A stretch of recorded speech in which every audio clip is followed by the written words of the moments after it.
I actually had a meme that I wanted to make, but I have to do it in audio form because I thought of this to get real mad at some born again Christians when they tell us that like the Jews killed Jesus. I was gonna have the meme of SpongeBob saying, "Want to see me do it again?" That was the part of the joke I didn't realize was there until after I made it in the Osprey episode about load-bearing Jews. I was like, well, whoever heard of that? Well, one of them founded Christianity. Are we good? Are we ready? I think we're Why good. Is I think we're good on to my go. Twitter timeline. Ugh. It's the Anti-Defamation League telling me about things I already know. It's my mother. It's my mother calling me. Did you hear about this? Yes, I did. My favorite thing is my mom discovering memes like 10 years after everybody else, and she's like, "I found you a meme," and I'm like, "Mom, I love you so much, mommy." All right, let's do this. Let's talk about trains fucking up. All right. Oh, welcome to Jesus. I'm eating a cheesesteak. Sorry. The most Philadelphia podcast on the fucking internet. What'd you get on the steak? Did you just get onions and provolone or what? I did onions in American, actually. What the? That's fine. I'll buy it. No, the thing is, I mean, American no, dude, is fine. American's fine. The real one that's bad was when Scott Walker, what's his face, came in and he ordered Swiss on a cheesesteak. Like, what the fuck are you doing, man? Oh my god! Didn't Carrie order like brie or something, or was that like a meme? Who the fuck has brie? Who in this city Carrie, I owns guess? any brie cheese? No, I think Carrie did order Swiss. I forget what Walker ordered, but it was something stupid. It may have also been Swiss. I don't know. At least you could like make a case like, oh yeah, Swiss is my favorite cheese from the great dairy state of Wisconsin, but then he kind of just shit it in his own hands. Also, I would like to take this moment to say on record that ketchup and mayonnaise on a cheesesteak are good and fine. And at Tom Payne, who I know is going to be mad at me in the Twitter comments later, I'm sorry about your baseball team. Okay, I'm sorry Bryce Harper isn't working out. Great guy. Love that guy. But some real interesting sports opinions. All right, so you good? I finished a cheesesteak. Stuff the whole thing in your mouth. Yeah, I just stuffed the whole. I just deep throated that cheesesteak. A cheesesteak. All right. Was that squishing noises there? You gotta fit the cheesesteak in. No. Just like compressing it like exactly. Welcome to Hydraulic Press Channel. I'm just imagining you rolling it up really tightly and then inserting it kind of in a transverse manner into your mouth to kind of get it in, and then it pops open once it's behind your teeth. I am gonna vomit, actually. That's a shame. Thanks for nothing, Gareth. Our guest has killed me. I suppose you're the third host Justin now. has already died of cheesesteak poisoning. Liam has now died of disgust. It's just me and Gareth. I will tell. Disgust is not an emotion I feel very often. Okay, like I'm a disgusting piece of shit myself. And let me tell you, if I'm saying, "Oh, that's disgusting," you have probably literally pooped on my clothes at some point, which happens. Stuff goes wrong. Right, this is the UK podcast now. This is Alice and I. Yeah, that's right. Arguably a Scottish podcast, actually. Yeah, that's right. We've taken over from you. Yeah, Come on, you boys agree, just 900 times.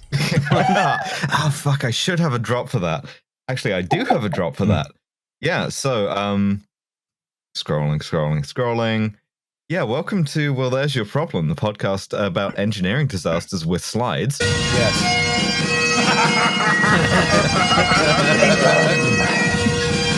That was all of us on the bagpipes right there. Yes, we're all. Yeah, we are very talented. Well, welcome to Well, There's Your Problem, podcast with bagpipes. I'm Justin Rosniak. I'm the person who's talking right now. My pronouns are he and him. I'm Alice Corval-Kelly. I'm the person who's talking now. My pronouns are she and her. Oh, I'm Liam Anderson. Oh, didn't see you there. I'm the least good third of this podcast, and my pronouns are he, him. I'm also the angriest third of this podcast, and I wanted to take this time to not apologize to anybody in the YouTube comments who got their feelings hurt. Be mad at the people who designed your shitty bridges and structures and walkways and stuff. Don't be mad at me. I'm just a guy making jokes. I'm not the one who killed your family in Minneapolis. I'm not the one who choked away the NFC Championship game. I'm not the one that got the Stars moved to Dallas and where they immediately won a cup. You're dumped. You drafted Karl Anthony Towns number 1. Oh, worked out real good. And Andrew, no, I'm not responsible for your dumb sports decisions. I'm not the sum for your bad fucking bridges. It's not my fault. Okay, pick up a fucking book. Go read a documentary for all I fucking care. I will never ever change my demeanor on this podcast, except when I have to get very serious when we talk about like the failings of institutions, none of which I am responsible for personally. As a Jewish person in control of the universe, yes. Me personally, no. I love so much that the first 5 minutes of this podcast are what Liam gets instead of therapy. I see a psychiatrist because therapy, you might have to edit this, for a lot of people is just validating your worst impulses for $150 an hour. Yeah, whereas you can like validate your worst impulses for a lot less than that with our Patreon. Yeah, $2 a month. And soon we'll have shirts. Roz, if you don't get the shirts printed soon, I'm going to buy a screen printer and do it myself. They will have spelling errors. They will say mean and libellous things about you, but we're in America, so it doesn't matter. Yeah, we have a guest. We have a guest today. We have a friend of the pod back.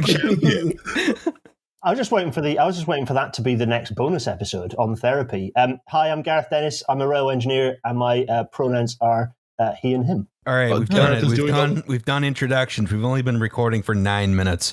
Do we not want to talk about Gareth doing the Lord's work on HS2 in the trenches? Oh yeah, right. How goes the epic battle against XR?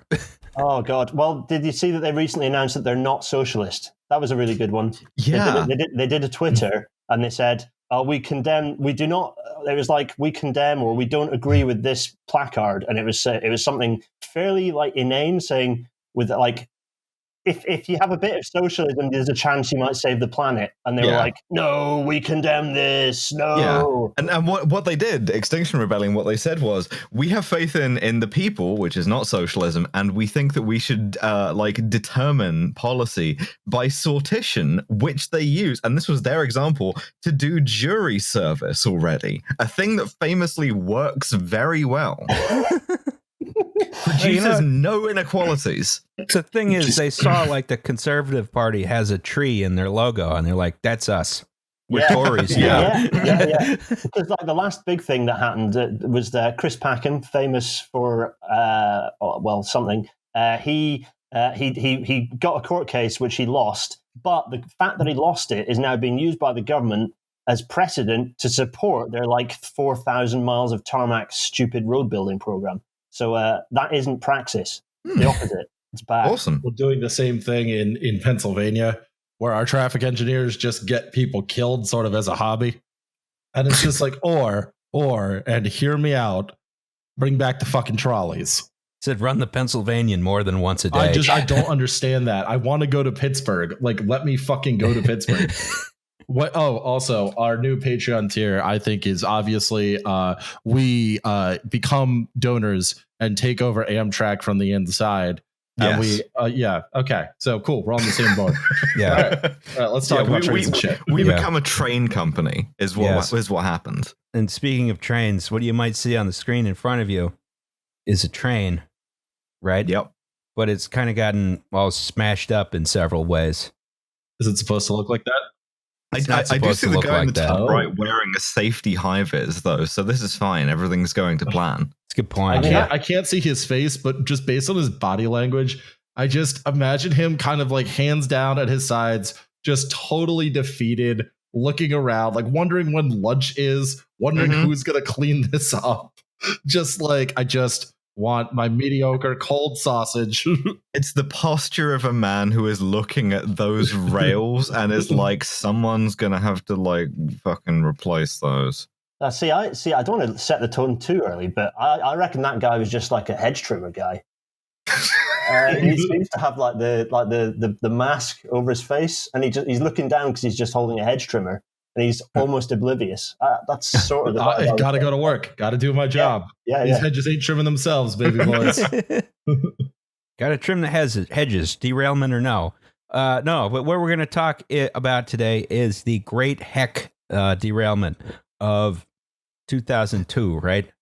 Yep. Justin, what did you call the slides for this episode? I called it Great Heckin' Pupper. Yes. All right. You were, Roz, I regret to inform you, you were going to be shot at the conclusion of this podcast. Before we talk about this, we should talk about the goddamn news.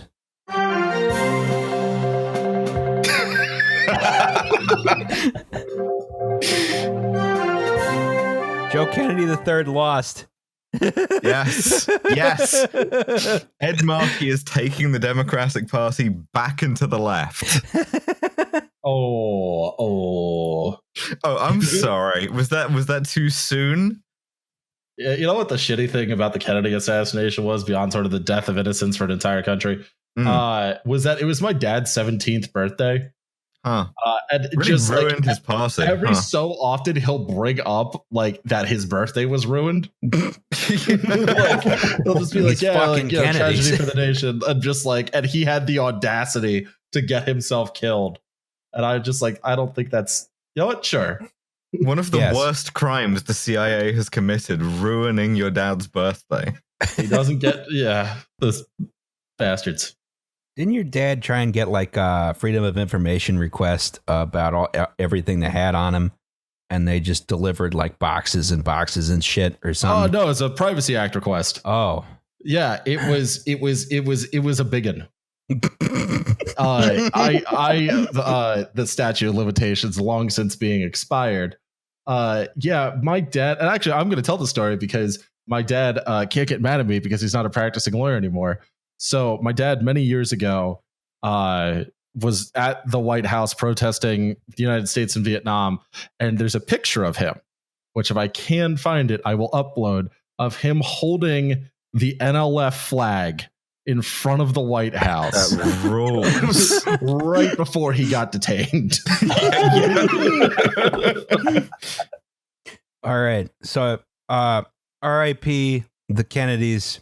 When they ask you how you are, you just have to say that you're fine when you're not really fine, but you just can't get into it because they would never understand. Maybe they'll take this opportunity to go somewhere other than Cape Cod. Oh, did you see the tweet that was? It was a whole article that was like, in getting owned, Joe Kennedy has liberated his family from a political legacy they'd have long been trying to escape. Have they though? Have they? I was about to say, you don't have to run for office. Yeah, some of us go through life without running for office at all.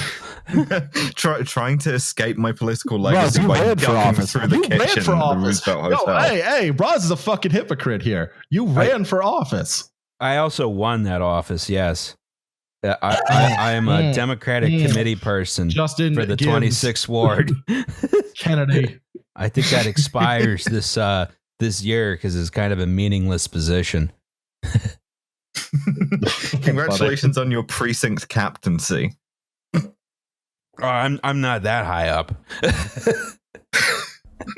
Gotta start from the bottom, baby. Yeah.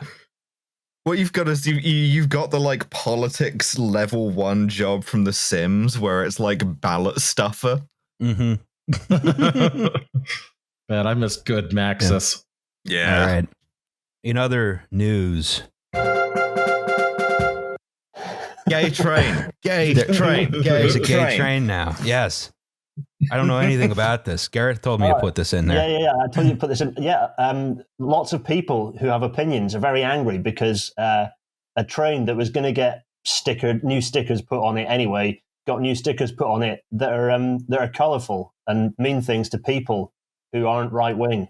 So like Piers Morgan like shot himself over this. That's always good.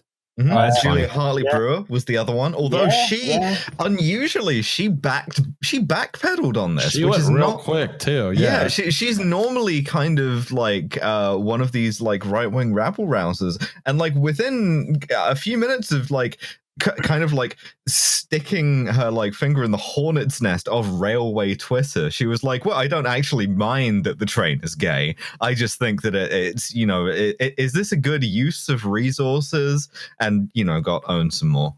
I was impressed by the backtrack because I kind of like to imagine that she just like opened up Twitter after like 3 minutes of going to do whatever else. And just hundreds of comments from like communists who would be perfectly happy to have her head on a stake. Mm-hmm. Like just being like, don't insult the train. Don't insult the train. We know where you live. Don't insult the train.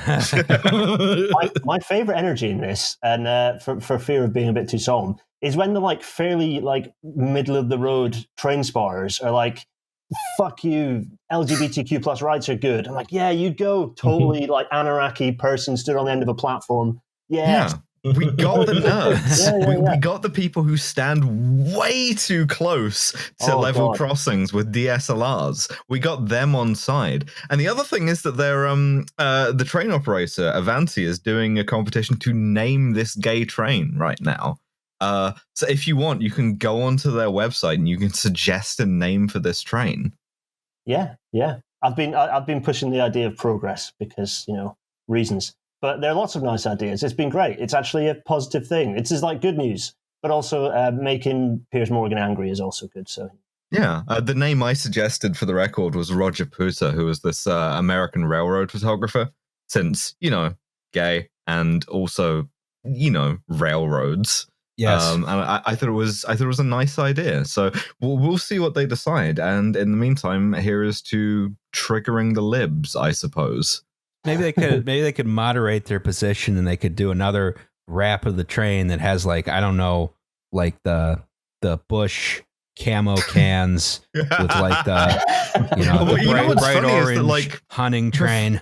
Before this, these same trains were like, because when Virgin Trains lost their operating license, they were gonna re-sticker these anyway, and that just kind of was in limbo for a while, and so they were just plain white. So there literally was like a straight rights train for a while, where it was just beige.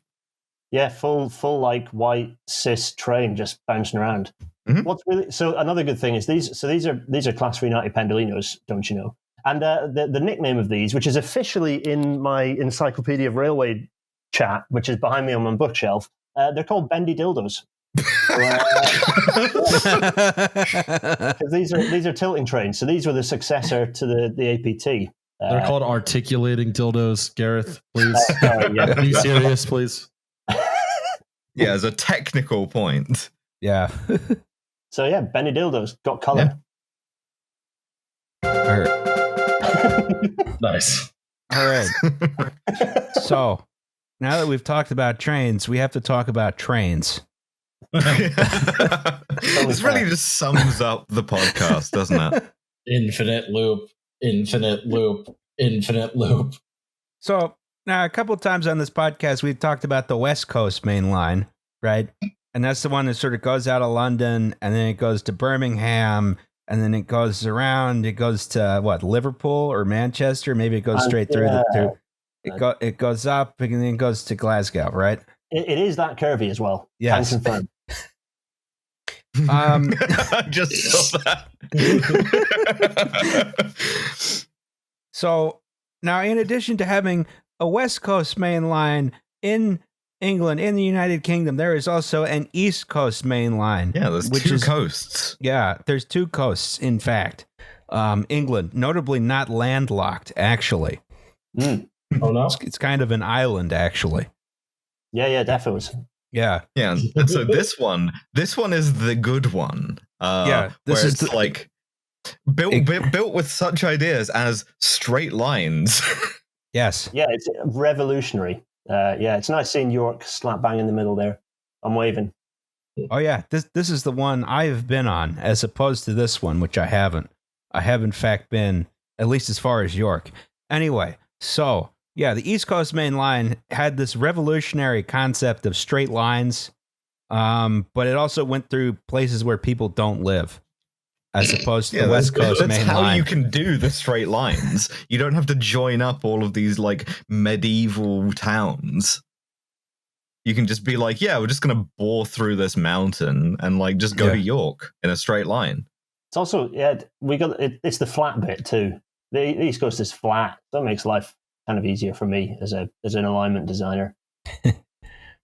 That's the less funny answer, I'll admit, but there are still tunnels, and it does. There are also famous curvy bits like Morpeth, which is in and of itself another episode for you all to do. The Morpeth curve. Anyway, yeah. All right. So it's like a 90-degree bend in a 125-mile-an-hour railway. It's what exactly the fuck? Yeah. Yes, and it's sprayed sleeper trains through the adjacent bungalows on successive occasions. That's I mean, that sounds like the Northeast Corridor north of New York City. That's true. North of New Haven, really. It's kind of. It reminds me of the in China Junction. they call them nail houses, but they're like guys who just will not sell and can't be made to like be compulsorily purchased, and so you just have like an enormous building site with one house in the middle of it that they can't touch. Yes. Yes, I love that. Just like building highways and shit around. It's like, you'll never take me alive, assholes. Yeah, it's like, you cannot make this inconvenient enough for me to live in that I will stop doing it. Fuck you. That is more. You can see it on the map, actually. So you can see Newcastle, which is sort of 3/4 of the way up. The next dot, you can see the 90 degrees. You can see it. So just up, shit, 90 degrees, you can see it. Yep, that's it. The Morpeth curve. Huh. All right. Let's get this rolling here. Okay. Yeah. East Coast Main Line, built by the North British Railway, the Northeastern Railway, the Great Northern Railway. That's different from the one in America. That was all consolidated into the London and Northeastern Railway in 1923 when they decided, what if instead of having a whole bunch of small railways, we consolidate them into 4 big ones, right? So yeah, it goes London to Edinburgh via Peterborough, Doncaster, York, Newcastle, all these places, right? Yeah, all of which are much smaller. Yeah. Man, you sound enthusiastic. All right, so it was on. This is generally faster than the West Coast Main Line. This is where the Mallard, this guy right here, did not set the speed record. What? What? Nothing. No, it did hit the speed record. It was the speed record. No, it didn't. No, you did. Nope. You got the moon. Give us this one. That's fair. Liam's a T1 truther. Teach the controversy. So yeah, it hit 125 miles an hour halfway between Grantham and Peterborough on July 3rd, 1938. It has historically been operated with locomotives optimized for sustained high speeds, like the Greasley Pacifics here, the Flying Scotsman, the Deltics, stuff like that, right? And in the 1980s, they fully electrified the line, and as a result, they needed a new fast electric train. It's smooth, quiet, and an altogether delightful experience. Mm-hmm. God, I love that thing so much. In fact, I love everything that's on screen right now. Yeah. So the guy in the brown jacket. Sorry, I'll shut up, Ross. Sorry. So we did it. We did an advanced passenger train episode, and sort of. Yeah, but the short version is British Rail decided to try and make a world-class sort of TGV or Shinkansen equivalent advanced passenger train. They put too much stuff on it, and it was a dismal failure. Not really due to the technology itself, but due to the sort of corrosive field of failure that Britain emitted at that time. Yeah. Which I think is only embodied perfectly by the fact that actually there was a spin-off that came out of it, which is the Intercity 225. But they called it the Intercity 225, even though it was nothing to do with the Intercity 125, which was the diesel thing that people probably remember. And just because the brand of APT was so toxic, they were like, nope, let's ditch that. We're not calling it that. What's good? Okay, Intercity 225. Yeah, because the the APT was driven by a power car that was like in the middle, right? Which is what's up here, right? Yep. And then what they decided to do is, well, what if we put a cab on that? And boom, we had the Class 91. Pretty much. So yeah, the they took out all the tilting garbage and all that, and they made it run with conventional coaches. It's got some weird features. It has on most trains, the traction motors, those are the actual electric motors that make the wheels spin, are mounted on the axles. On these, they're actually mounted on the body of the locomotive, so that then you reduce your unsprung weight, which reduces track wear. There's it's got underslung transformers that lowers the center of gravity, right? But to a certain extent, like this locomotive is kind of it's a dumb brick that goes fast. Yeah, we called it a muscle car on the APT episode. Oh gosh. Yeah. Just you put the large thing in the thing, and hopefully it doesn't have to do anything too clever. Unlike the APT, which tried to do a lot of clever things. It was like this thing was amazing, and it pushed the boundaries, but also it very much was. It's still a loco. Yeah. No computers happening here. The computer is made of meat. They have printed circuit boards in it. It's biodegradable. They're printed on things that you could make like a riot shield out of. But yeah, so it was Intercity 225 is supposed to go 225 kilometers an hour. It couldn't actually hit that speed because it didn't have cab signaling. Which the APT did, and that, literally in an experimental stage with dymo taped on speed limits. But yeah, it's a pretty good train right here. I like it. Another feature of this, you can see it's streamlined on one end, sort of. It could also go backwards. Ooh, okay. So happy to see you. Hey guys, what's up? Hey, it's the back end of a Class 91. So what's really weird is that I've been lucky enough to be inside of one of these when it's pumping the juice and making the moves, and inside the cab it's identical on both ends.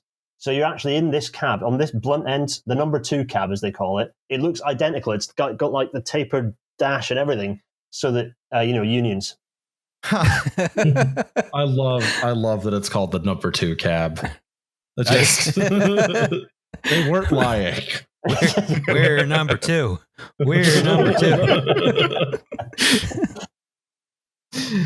First place is actually the first loser. He just didn't want to show off. Yeah. So, in addition, on these Intercity 225 trains, at one end there's a locomotive, at the other end there isn't, right? So a lot of modern high-speed trains, either there's a locomotive at each end, or the power is sort of distributed through the whole train. Like you have a electric multiple unit. It has motors on all the wheels under the passenger cars and stuff like that. On the Intercity 225, the locomotive's at one end, and at the other end we have this guy called a driving van trailer, right? Which is just like it's a van where they put baggage in there, and then there's a cab at one end, right? So it can it's a push pull thing. Right. What if we weld a cab onto a caboose? Yes. And of course, here in the United States, we would call this a cabbage. A what? Cabbage. Yep. Why? Because it has a cab and it has baggage. Oh. And cabbage. Yes. We're not the idiots here. What an elegant and subtle naming system. That's America, baby. Elegant and subtle. We were both overthinking that. Yeah, I was thinking, why? I was thinking, I was doing the GIF of math equations coming out of my head, and brassica. What? It's no. Is this some sideways reference to what? Yeah, nope. No. Just cab baggage merged. Cool. Yes. Then again, we're not really negotiating from a position of strength on this one, given that we just talked about the bendy dildo, Yeah, fair point. Yeah. Maybe this is just something that's common to railway people the world over. I mean, yeah, that encyclopedia I talked about is it's a joy to behold. There is some absolute filth in there. It's good stuff. Good. It's like, it takes me back to primary school days when the first thing you do when you get a dictionary, a foreign language dictionary, is look up all the rudies. Yes. All right. So now Gareth has inserted many slides about crashworthiness here. Oh, boy. Oh, God, yes, I did do this. So, there's a picture at the end, which is what I do, where I apologize for the fact that I'm about to talk about what I technically don't do, which is trains, because technically I do track. But anyway, here's a train on its side. It's not good. It's not supposed to do this. They don't stop retweeting it. They only do this when they're very upset. Yeah. Yes. So this is at Grey Rig in 2007. This was the last time a high-speed train did come off the tracks, apart from a month ago. But we're going to gloss over that briefly. Next slide. So there you are, picture. Okay, so I'm going to very quickly go through crashworthiness. And okay, this is for Britain, but it kind of works everywhere else as well. So this is a Mark 1 coach. It's old. It's really old. Looks nice though. Yeah. It's nice. The brown. So absolutely bloody thousands of these were built kind of in the 50s, 60s, and early 70s, including a load of multiple units. So like trains that didn't have a loco at one end. In the 1950s, they had like decent crashworthiness. So they were basically a flatbed truck that was long, and then someone put a metal shed on it. And that figured for good crashworthiness in the 1950s because, pig iron is good. You're tougher than anything you run into. Exactly. Everything else was made of matchsticks, so it plowed through it. Happy days. So if you go to the next picture, you'll see we're not so much. So this is 1988. This is Clapham, which is where there was kind of the beginning of the end for these. Well, I say that, but actually they kind of managed to survive until 2010. So not that good. Anyway, they're well past their use-by date. And I kind of think, okay, they're all fallen over. They don't look too bad. So if you go on to the next picture, not so much, because what you can see here is everything that remains of 2 or 3 of the coaches. That's going poorly. Commuting. Yeah, full of commuters. So not the best. Not the best. So, okay, Mark 1 coach, crap. So then we come up with the Mark 2. Here it is. And about 2,000 of these were built until the kind of mid to late 70s. So from 1963 to the mid to late 70s. So still a pretty old design. But if the Mark 1 was being built pretty much until the same time as well. So this was, okay. If we go to the next picture, some more smash. This is at college in 1988 as well. I don't know why the person decided that black and white would be edgier for this photo, but never mind. There were some Mark IIs in amongst here, but actually there aren't that many crashes where Mark IIs got tested. So we don't exactly know how. I mean, they're kind of all right, I suppose. But fingers crossed. Obviously, the best ones because they never crashed. Well, this is it, exactly. We've kind of got rid of almost all of them as well, I think now. And the oldest coach that we've got floating around now is the Mark III. Here it is. This was designed in 1968, so it's not that new. In fact, it's really old. It's about a 50-year-old design. About 850 of these were built until 1988, so they kind of last a bit longer. They were pretty good crashworthiness. So the previous one, the Mark II, was the first sort of all-in-one, one-piece thing that was like a toilet roll rather than a shed on top of a flatbed truck. And this one expanded on that, so it kind of has. So this picture is good for explaining crashworthiness. So crashworthiness, you want to have kind of crumple zones at each end. So the bit where, thanks, Justin. So this end, point gesturing to the ends here. Yeah, end. There we are. Then that can get smoosh. And it absorbs energy. And we call that collision energy management, which is where if the train hits something head on, those bits smoosh and it absorbs lots of energy, which is good. So that was they were okay, except those were quite rigid on this train. And a bit like the rigid joints versus pin joints. In this situation, you don't want your train to be fully rigid and strong so that nothing. Yes, you can do. destroy Yes, you do. Make them No, stronger. Just make them you stronger. Exactly. Make it better. You turn the passengers into. So that's fine, but you do turn the passengers into gloop inside the coach, which is Well, messy. you pay your fares and you take your chances, really, don't you? You can just use you can still use the train again, though. Yeah, You know? you just hose it off. People will reproduce themselves infinitely. Trains, you have to put work into those.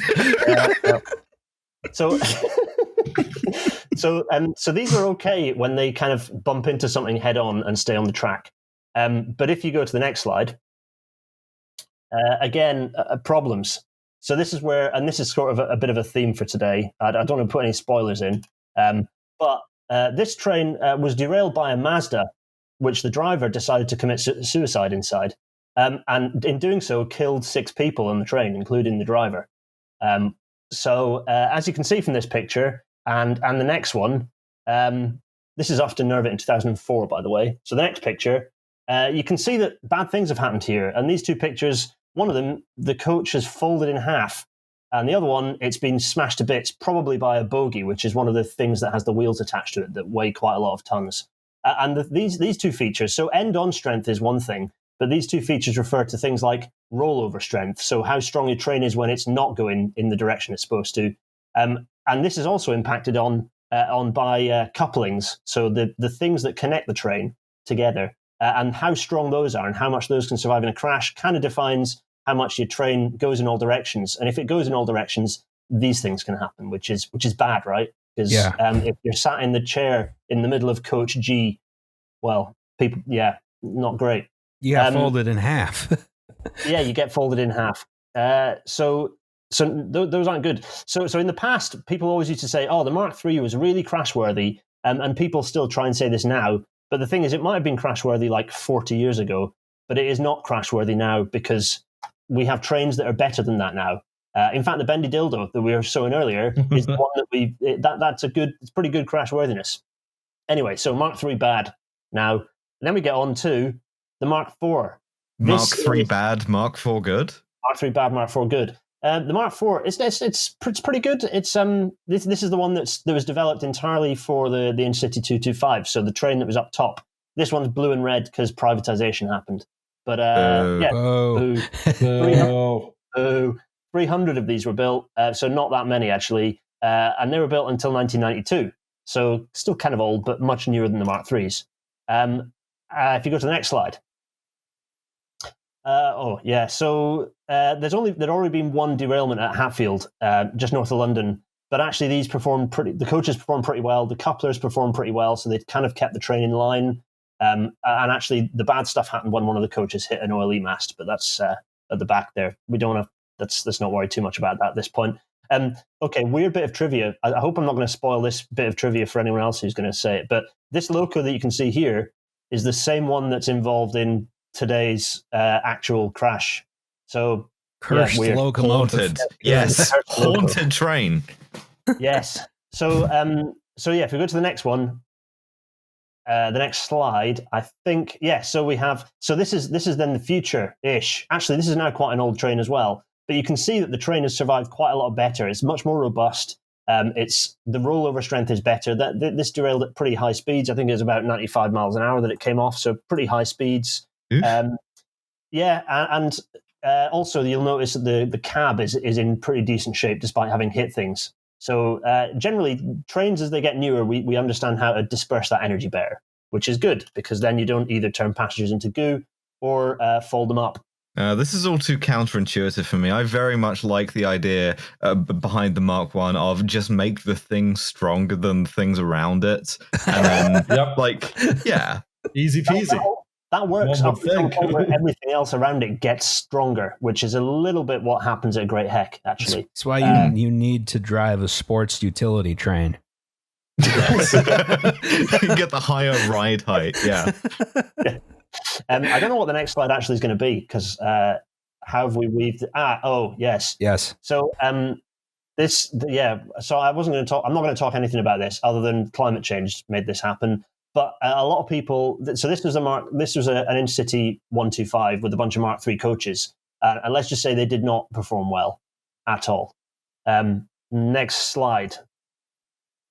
There it is. So that's what it looked like in the olden days. That's Britain in the olden days of like the a year thick ago. haze of like grime. Yeah. Yeah. Yeah. It's a very familiar sight to anyone who has visited our hallowed shores. So yeah, most people love this train, and they go on about it a lot, and they love it, and it's great and everything. And yeah, it did some good things, but also it's a 50-year-old design of train. So you go to the next slide, you can see what 50-year-old designs of train do when they hit things. Again, It's gone poorly. Yeah, it's not gone well. So compared to modern stock, this train performs absolutely awfully at high or even medium speed collisions. It's a train that shouldn't be on the track anymore, frankly. Yeah. Okay. Next picture is more bendy coaches. I think. Yeah. It's not gone well. That's really not gone well. So just gone full can opener. Oh, it's not good. And also, if you think of the driver, who's like at the blunt end of things, if you go to the next picture, you can see what the inside of the face of a modern train looks like. You can see the big girdery stuff. That's the crash structure that protects the driver sat in there, which is fair enough. The time where you actually do want to just make it stronger because there's no crumple zone to crumple. Yes, that is a just make it really strong situation, because yes, there is no crumple zone, and you kind of think you're like, actually, we can submit the driver to high G's, and they probably won't turn into jelly. Yeah, and actually, this is kind of a fairly old train now. So actually, the crash structure on newer intercity trains is even more. Anyway, I've gone on enough about crash structures. They got buffers that are now anti-climbers as well. Yes. Ooh. Yes. So they stop. So in the past, you used to have the thing called telescoping, which is where, particularly with Mark I coaches, the really strong bit would ride up over the other really strong bit, and then it would turn the shed that was on top of it into dust, which is what happened at Clapham. Yeah, so that's not good. So anti-climbers are good. Yes.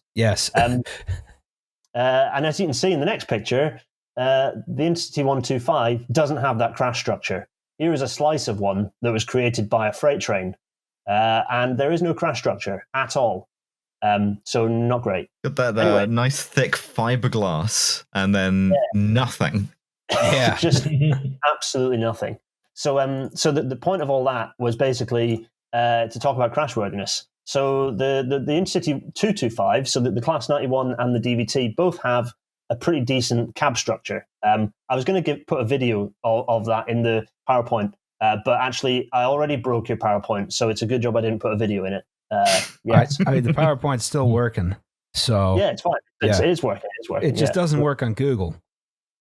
Well, yeah, but that was my fault. Anyway, next picture, I think. Yes. Okay, so here we can see there's like the pig iron steam train, which has actually a pretty decent crumple zone. It's just that it explodes if you go too fast.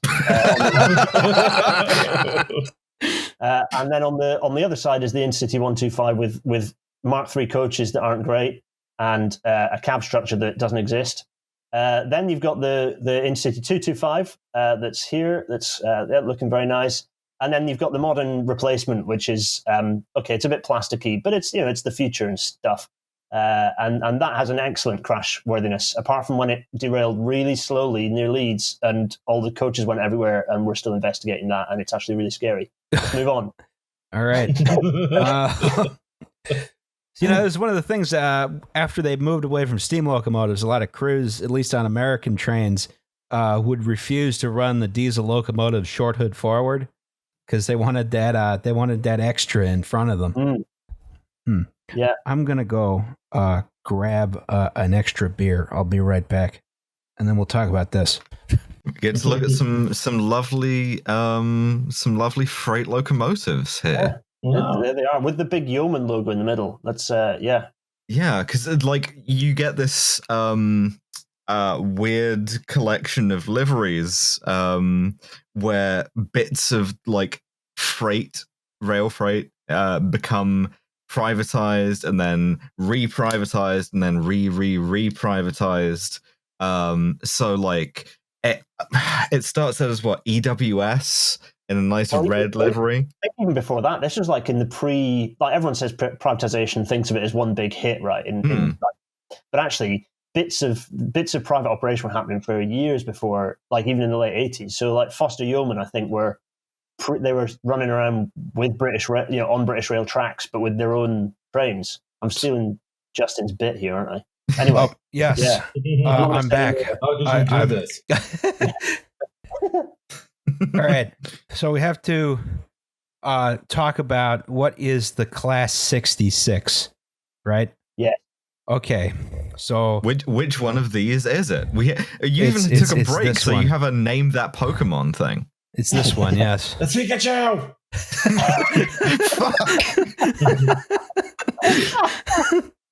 All right, Yeah, it's that so one. All right. what we got to remember about the Class 66 is it's an American locomotive. You're welcome. And how did an American locomotive wind up on Britain's and most of Europe's as their standard diesel freight locomotive, right? Lend-Lease Act. When we won them the war, they took our good locomotives. Doesn't look that old.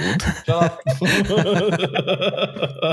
Yeah, just Alan Dulles, like personally supervising offloading a couple of dozen of these. These are our secret Gladio trades. I'll never expect this. Yeah, now that I think about it, when we talk about the Bologna train station bombing, did anyone investigate the trains? Makes you think. They were all at just weird Italian bullshit, probably. Italian trains are weird. Prosecco on it, Roz. I know, right? Italian trains are great, actually, but they're weird. Yeah, that's fair. You get that nice, what was it? The Italian early high-speed train, the Settebello or something like that, which had like Italian restaurant curtains inside. Yes. It's this company called Foster Yeoman, right? So Foster Yeoman was an aggregate company, right? They ran quarries and they ship rocks to people, right? You want some rocks? We'll give you some rocks. Welcome to Tony's Rock Depot. So they were the first company to run privately owned trains on the British rail network since nationalization, sometime in, I think, the mid to late 1980s, right? And they tended to run very long, aggregate trains, gravel trains, right? And they needed something that for switching in their yard, shunting, I guess you would call it over there in Britain. They needed a heavy-duty shunting locomotive, which didn't really exist in Britain, because what they had were these Class 08s here. Yeah, they're cool. Do not talk shit about my favorite shunting locomotive. It's a little baby. It can the shunt one side pallet. rods. They're just a steam train that someone poured diesel into the boiler of. Oh, Yeah. Yes, they're awesome. This has about the same amount of horsepower as a minivan, about 350. Liam's Class 08 Patreon episode. It's got the same amount of torque as a cathedral. What? So zero torque is what I'm hearing. It It accelerates, sort of, and very slowly. yeah. So, they had these guys for shunting, and they were like, we need something a little more powerful than this. So they decided to go to America, to Electromotive Diesel, or it's Electromotive Division back then. Now it's Electromotive Diesel. Well, now it basically doesn't exist. And they sent them an off-the-shelf SW1001. That's this guy down here. Big American locomotive. Well, small here, big over there. And it had 1,100 horsepower, so it's equivalent to Three of Three of the the- Class three of the- 08s. three of the for, Class like, the 08s. same length and a bit. Oh, no, this is like probably twice as long. Still, Nice. Yeah. So it proved to be exceptionally capable and reliable, right? They liked them a lot. And so Foster Yeoman was like, we'd love to get some of these EMD-based designs on our gravel trains that we run out on the main line, right? Because back then they were using these Class 56s over here. which And- suck. They were kind of they were built in Soviet Romania, which resulted in a few quality control issues. It's fine. Even the Sometimes the British- door comes off. It's fine. Yeah. Stuff happens. They would go pop a lot. Yeah. I think it just relied on a colossal, disgruntled British workforce to just sort of set them straight again. And the rock moving industry needed to move faster than that, Yeah, you need to have the train get hit with a wrench this number of times per mile. You got to deliver the rocks before they go bad. Anything from Transport Fever 2 is that the rocks need to be there on time. Yeah, the rocks have a strict expiration date. What's that movie with the dog that has to go to Alaska to give the kids insulin or whatever? Oh yeah. I know the one you mean. It starts with a B. Oh boy. Oh dear. I only remember the name of the town, which was Nome. Okay, I got this. All right, you guys go. I'll be back. Okay, sure. There was a problem with using off-the-shelf American equipment on British railways, other than Foster Yeoman's own yard. Balto. It was Balto. Balto. Oh yes. Yeah, so I like the idea of these guys just running a la Balto, like, we will get these rocks to you on time, sir. Just like having a sick kid who needs 60 tons of gravel. Blowing through all the crossings at 120 miles an hour. We will make it on time, goddammit. So there's a problem with getting off-the-shelf American locomotives to run on the mainline British rail network, which is that the loading gauge is different. Yes. Nice. Terrific. Thanks for nothing, guys. Yeah. Just go right in. It's fine. Yeah, it's like 80% of my day job. So yeah, can confirm. This was one of the Foster Yeoman locomotives after it was involved in a runaway, and it hit a tunnel. And as you can see, the cab was unhappy. I need this picture. Oh my God. I did not realize this had happened. Yeah. I was wondering where you got this picture from when I saw the slides. That's gauging in action. Amazing. It's fine. Now you can just run it back again. It's been rebored. It's fine. I was about to say, they have fixed the loading gauge. Yeah. We've made the driver a full 3 inches shorter. Yeah. Oh, that aspect ratio is not your friend. So what Foster Yeoman did is they went to Electromotive Division and they said, could you take one of your SD40-2s, that's this guy up here, and could you put it in a blender, and then could you put that in a sausage casing that fits our loading gauge? And they did that, and they came up with the Class 59, which is an SD40-2 sausage. Yeah, and to be fair, still running. It's brilliant.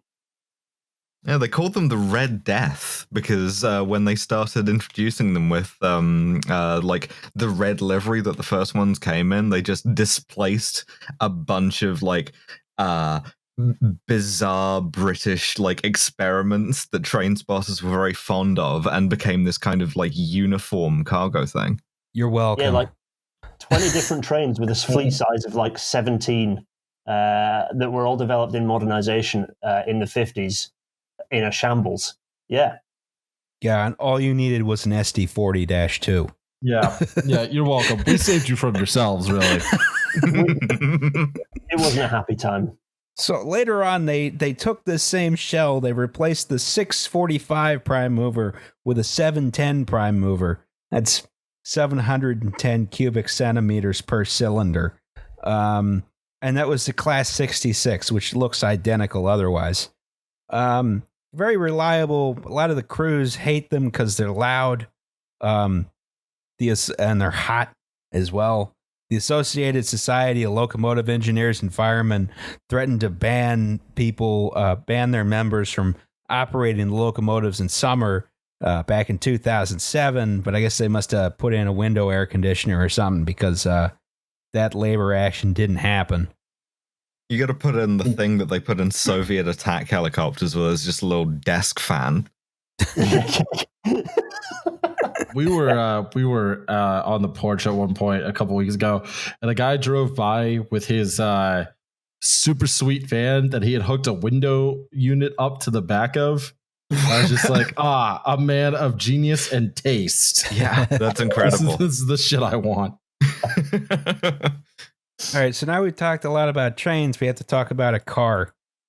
Oh, boo. Yay! Is it a GTI? No. Oh, never mind. It's a Defender, but not one of the cool ones. It's not a 110, it's a 90 with the short Land wheelbase. Rover people are the worst people. I like a Land Rover. Yeah, we know. You could have bought a Land Cruiser. That would still work after 6 months, but you didn't. No, give me the British engineering that rusts the plucky after 2 Brit. weeks, and it just has a fucking shovel that you can fucking deploy out of the bottom with a lever. You guys remember the Falklands? We remember that.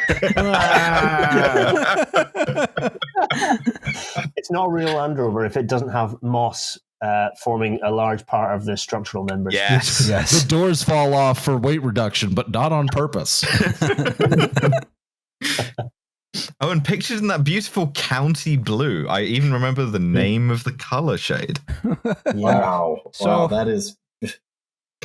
There was a man named Gary Hart driving a Okay. Land Rover Defender on damn it. the M62, which goes from Hull to Liverpool.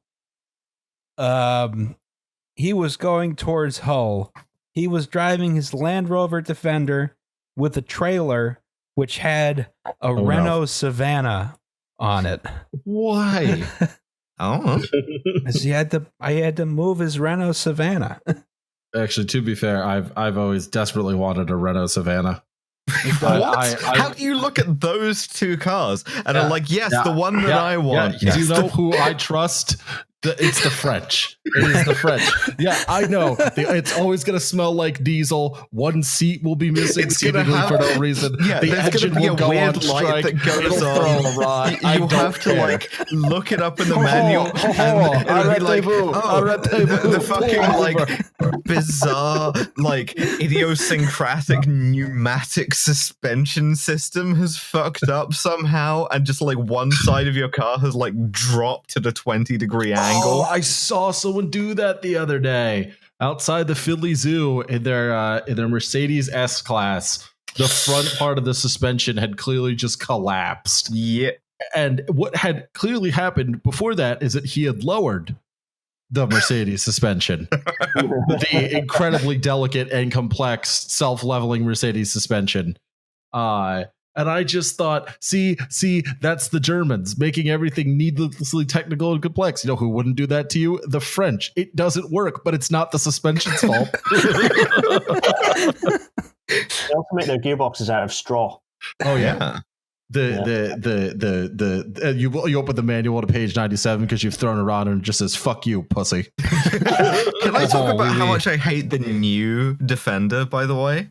I like it. That's my problem. No, it's look. The old Defender looks distinct, right? And it looks kind of like a Toyota Land Cruiser, but apart from that, Oh it's yeah, got so a it looks distinct. Yeah, all right. It's got a distinct silhouette. The new Defender looks like everything. It looks like every car. Every That's 'cause car looks all the cars same look now. the same now. Yes. Yeah, all cars look the going same. for that. It's going for that like Wrangler new Bronco sort of retro future bullshit I hate. All But they did was they took the same car that everyone has and they like squared off the back, but not fully because they're cowards. They like slightly rounded it off. It's shit. I hate it. I do like the goofy new rear glass panel. I think that's or not even the glass, whatever the metal on the side, because it just looks, because of course that's the most Land Rover thing I can think of is just like I would put metal where it doesn't belong, I would put glass where it doesn't belong, and maybe it'll leave you stranded in the Arctic, and maybe it'll get you there fine. Who knows? That's the fun. Buy a Land Rover, baby. Buy a Land Cruiser, and if you can, get me a Toyota Hilux. So you can mount a Dushki machine gun on the back of it. No, I'll just steal one of the M2s the Coast Guard's got laying around. Oh my god! You haul a trailer with the Coast Guard dinghy on the back. I didn't steal this, spray painted on the side. So Gary, Well, there's your technical. we need a technical. It's also a boat. All right, so that's a future episode. So Gary was driving his Land Rover Defender, Land Rover Defendo. I'm changing the name of the group chat. My old man's Land Rover Defendo. Wink, nudge, nudge. So yes, he was driving the Land Rover Defender with the trailer, with the Renault Savannah. He was going eastbound, excuse me. He was going towards Hull on the M62, right? And on February 28th, 2001, and near the town of Great Heck, he had an oopsie doopsie. What you don't want to have. I'm sure he was fully awake, though, and he'd been doing nothing at all that could possibly have resulted in him not being fully awake. As it happens, no. He was driving at 6:12 in the morning, 43 minutes before sunrise, and he had stayed up late the previous night talking to a woman he met on an online dating site in 2001. Oh boy, That's some dark, aesthetic. Germanic. Yeah. Somebody is getting their ass literally cut off and fed to them. That is what's happening here. Good for him. Good for him. Dark Gotta find your niche. satanic dating sites, yes. So he was driving at 6:12 a.m. after having stayed up late, and he dozed off. Sexting. Yeah. Yeah, and he went off the M62. He went down the embankment, and he kept going until the car landed on the tracks here.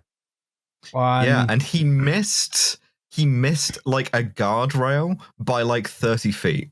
Like the start of the guardrail was like 30 feet past where he went off the motorway. Yeah, and he landed on the tracks on the East Coast main line, right? Right. So he was, I think he was going. Yeah, so it feels like this is a downhill story. So now he's on the railroad. I'm not sure if he maybe he was going the other way. I can't tell anything because all y'all drive backwards. Yeah, we drive backwards, and also like all of the names are made up. Like Great Hack, Ufton Nervet. Is Britain real? No. Not actually real. It's several countries that were forced to come together. That's putting it mildly. So now, once he got on the rail, once he was on the railway, he woke up.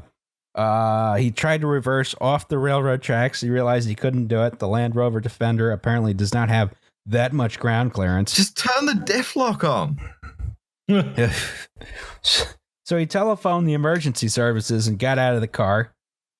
And the 445 Newcastle to King's Cross train immediately plowed into the Land Rover after he got out at about 125 miles an hour. It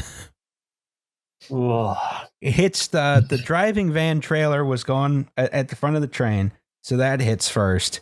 It's very light, so of course it climbs over the Land Rover, and the Land Rover, half the Land Rover gets wedged underneath the train, carried along with it. It derails the front bogie. That's the front pair of wheels, front pair of axles. The momentum, of course, carries the train forward regardless, largely along the tracks, right? Nothing too bad is happening yet, right? The driver... It's the worst thing. Literally would have just stayed entirely upright and fine. Two people have been badly frightened so far, yes. Is what's happened. And a guy is out half of a Land Rover. Yes. Still at the front half. That's all you need, baby. He was on the phone to the cops at the time, by the way, and like the 999 operator was like, "Why has this guy just said fucking hell a couple of times?" And it's like, "Oh, because the train has destroyed his car." Yes. All right, so the driver hits the emergency brakes, and then stuff starts to happen. All right, so I hate when stuff starts to happen. As I mentioned, M62 is up here. Train is going this way, hits the car, continues to go southwards, right? Now, as it goes southwards, it eventually hits, you see this company here called Plasmor, right?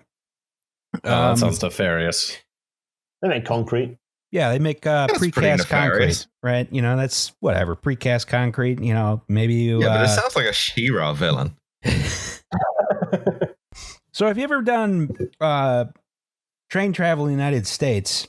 You'll know that like there's a lot of industrial customers on the side of like the Northeast Corridor, but usually what we do here is you have an extra track on the side that the freight trains use so that, you know, they can maintain their track to their own shitty standards, and you know, the main line trains can still go quickly. What they've figured out in other countries is that actually you can just use good switches everywhere, and you don't need as many tracks, right? Which is how the East Coast main line works, right? But as a result of this, of course, when the train continues down the track, the front bogie derailed, it hits this switch down here, and then suddenly the driving van trailer is diverted sideways, right? And as we've talked about in terms of crashworthiness, ever since like the first, like the Mark I coaches, we've been building to a head-on collision. It takes us much longer to build to forces in weird directions. And to be honest, you basically can't build for them because at 125 miles an hour, you're talking about energies of like, you're talking about gigajoules of energy that you have to dissipate. Just put a big airbag all over the thing. It's fine. Like that Russian explosive armor they put on tanks. It just like preemptively destroys the Land Rover with an RPG. Yeah, just mounting phalanx systems on trains. I'm just thinking of the sound of the GTA tank firing motive power now. That's what I'm thinking. Yeah, we're doing Project Orion, but for trains. So it's going down 125 miles an hour. It hits the switch, it's diverted sideways. Now, this still might not have been so bad, except there was a coal train coming the opposite direction at about 60 miles an hour at the same time. Yeah, and what the drivers of the coal train describe, or the surviving driver, I should say, is you're just like you're traveling along as normal, and then you have a sideways like locomotive, or in this case driving van trailer, just filling the windscreen.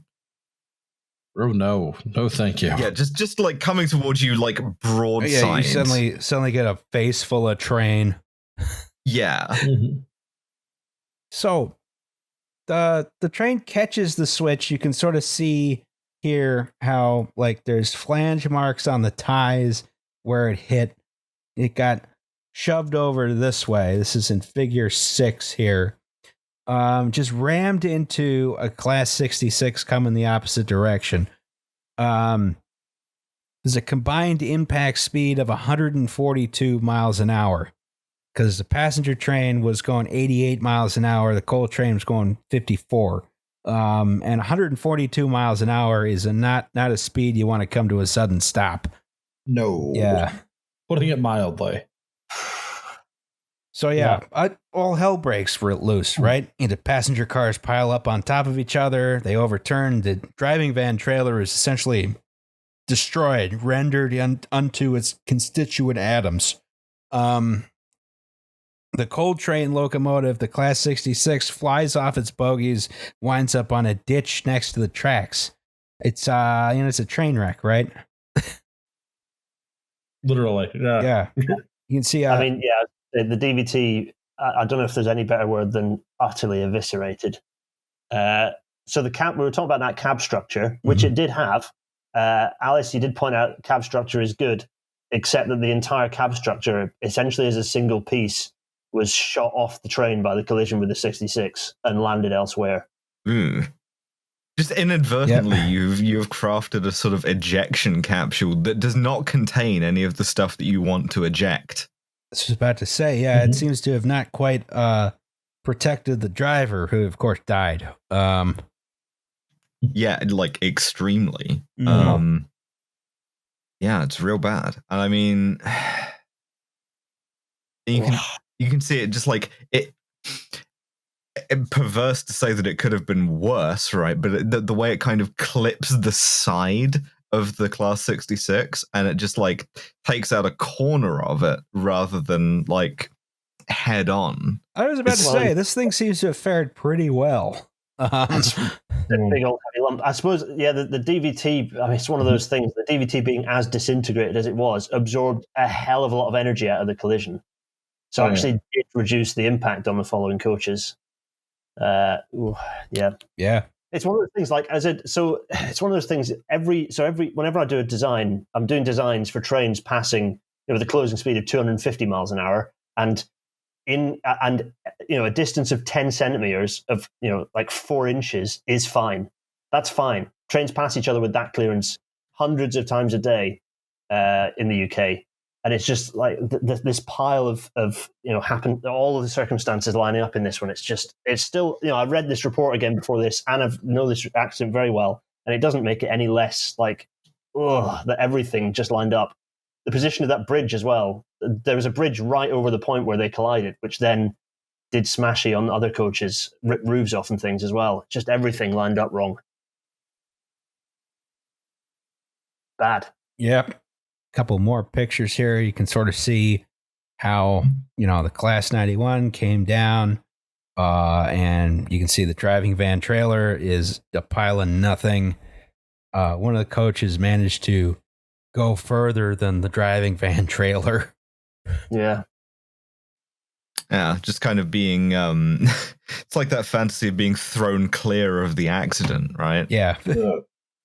It ricocheted out. Actually, it like flung out. I think it did like a pirouette essentially, and flew out of the wreckage. Coach M, because that's the one that was immediately behind the DVT. Jesus. So 10 people were killed basically instantly, including both drivers, the guard on the Intercity 225, the chef in the restaurant car got fucked up by commercial kitchen equipment. Oh no! Yeah. Jesus, no! No. Yeah, you don't want that stuff to be moving at high speed suddenly. Although, interestingly, not because the coal train had 2 drivers, and one of them survived just by virtue of being on the opposite side of the cab. Yeah, like that's So that's why I mentioned the kind of. The guy who survived was teaching the guy who died a new route. It was his first day on the job. That's fuck that, man. Grim, yeah. If you want to, his son is now driving the same train, the same type of train. I don't know that I would want to do that. I was just thinking that. I was just like, I suppose that's very noble and the sort of like, I hate to say the show must go on because that sounds dismissive, but I hope you know sort of what I'm getting at. Sort of, all these things have to happen, but I just, I don't think I would have the stomach to pull that off. Yeah. All credit to Jimmy Dunn, who is currently driving Freightliner 66s around. Yeah. Potentially on the same stretch of track. That's quite something. And it's also, I think, possibly his wife, or maybe certainly the daughter-in-law of the driver of the Class 66 is also driving trains. So that's a lot more mental and physical fortitude, I think, that I would ever have. My father drove a train, and his father drove a train. His father drove a train before him. Small industry it is, right? Yeah. Like that kind of like makes it worse in some ways because just by virtue of like everybody knows everybody. That's really is true. Like, so there were engineers in this. I know people who are on this train. Some of them with metal plates in their face. Some of them with like this was I didn't realize I didn't say that this is really close to where I live. This is just south of York, right? This is about 50 miles, 60 miles south of York or something like that. And York was like York is basically the HQ of the East Coast Main Line. So everyone working in York now has some knowledge of or knows someone or was on that train. There was the lead engineer for the electrification of the East Coast Main Line was in this train, and he ended up being shot from one end of one of the coaches to the other in a different seat on the other side of the aisle facing the other way. Someone else who was an engineer ended up in a field but also okay. It's just. You talk about the railway family and how like it really does feel like this one is like everyone knows someone who's involved in it. It's I think one of the things we sort of talk about on this show is the sort of, I think, people is sort of the split seconds. You know, there's a certain tragedy, obviously, in the stuff like Bhopal, where everything's over sort of in 20 minutes, but like when you're talking about differences between life and death, literally of several inches, those are the ones that always just kind of hurt, like just hard to talk about, right? Because you're just like, I feel like in all of these, someone's going to carry some survivor's guilt. But like in this one, especially when you're talking about literally like, if I had been sitting over there. Yeah, it makes the randomness that much more obvious, doesn't it? Right, exactly. And that's just a very sort of cruel reality, just because like this guy was driving when he should not have been, clearly. And like we talk about that sort of all the time. I mean, my girlfriend and her sister a couple of years ago, when we had just started dating, where she tells this story where she was leaving a parking garage in Atlantic City after having gotten dinner with her family, and she was going to pay with her card, and the attendant, like in a good mood apparently that day, waved her through. I was like, oh, don't worry about it, like I like your card, like have a good day.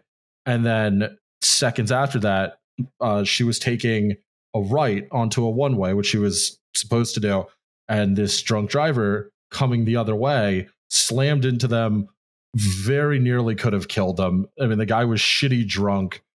So special fuck you to the Atlantic City Police Department for not doing your jobs. And it's a matter of like, the coincidence that like, had they paid for parking, that probably that event would just not have happened. And like all these little sort of the way things line up sort of perfectly or perfectly badly, always just, I mean, it scares the shit out of me, because it's one thing to be Bhopal where it's sort of just a matter of time, but then you get to these things where it appears to just sort of be sheer randomness. It's utterly terrifying. It wouldn't have happened. The freight train was so early that you'd have had a very different, there'd have been a derailed upright train with no one dead. Yeah. Had that train been running on time, the freight train on time. And that's like minutes. It's interesting, not to skip ahead, but the driver, this sexting guy, one of the things that he said when he got out of jail for this was that he thought it was fate, right? It happened for a reason. And it's very easy to kind of like to scoff at that, right? But I think that's the only way that you can like be that guy and not go completely insane, right? Like, I mean, but like at the same time, and I understand that like everybody suffers in these sorts of things. It's kind of like that's real easy for you to say. Yeah. Well, he gets to be around to say it, right? That's the thing. Yeah, exactly. And like that's all nice and good, but like, I think this is sort of one of the things that I was talking about actually earlier. It sort of reflects it. It's like when we talk about these tragedies, especially like Bhopal or even the bridge collapse, it's like in this case, you can be mad at that individual, but you should also be mad at the fact that like this guy was even sort of allowed to do that, and like there weren't proper protections in place for innocent people who are just trying to fucking go to work. Yeah, well, like we were talking about this when we were setting out to make this episode. Was what's the structural issue here? What's the structural lesson to draw from this? Because we don't want to just say the thing that the newspapers say, which is it's a 1 in a million accident. It's probably not, because sort of shit happens all the time. People are driving distracted all the time. Today, fucking literally today, I was driving home with my girlfriend, and she was going to make a left turn, and this guy in a lifted F-150, because of course it is, starts to pull left in front of her. And like, no, it wouldn't have been fatal, but like because he was just on his phone, he just wasn't paying any attention. And I'm like, you're driving a vehicle literally the size of like multiple sedans. Like this is this is insane. And like the fact that, even with pickups, like the fact that you're fucking allowed to drive one of those where you can't see a toddler over the hood is just bizarre. Yeah, well, this is what we were saying, is that like it's not that there's no structural lesson here. It's that there is some ideology going on here, right? The reason why this is random, why this is a freak accident, right, is because the actual structural thing of we just kind of let any asshole just drive around in 2 tons of car. Yes.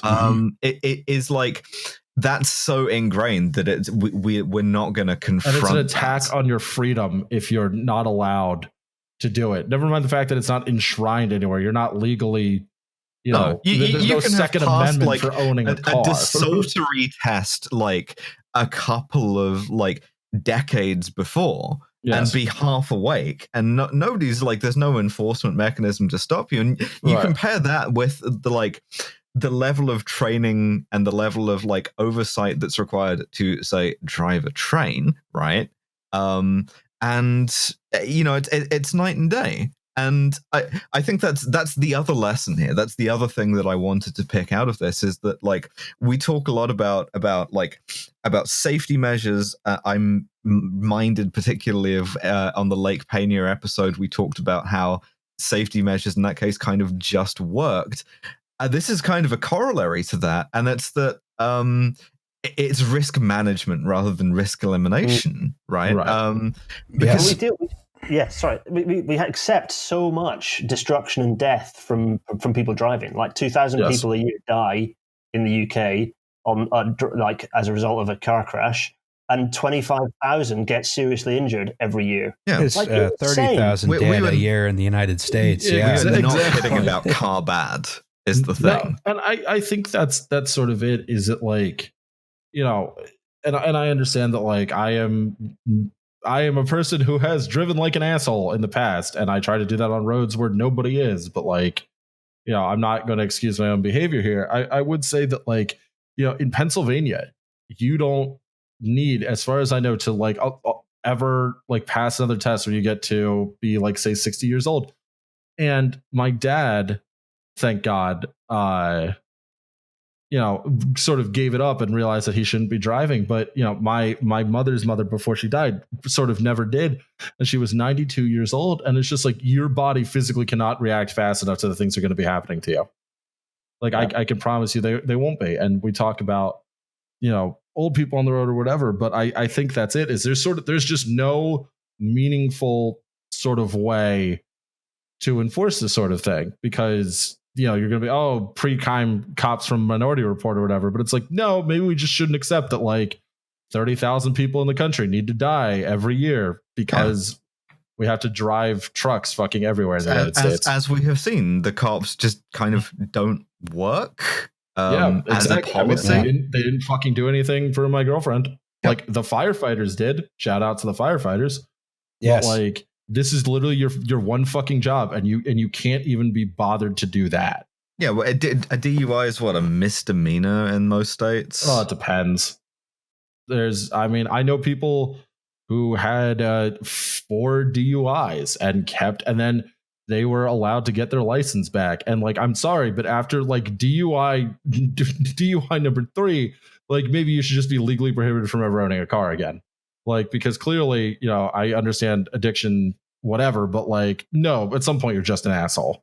I mean, I haven't driven a car in 5 or 6 years now. But you could if you chose to. No one could do anything about it. Like if I just got in a car, like no one could do anything about it. I tried to do that with you one time, and then what happened? I forgot which one was the gas pedal.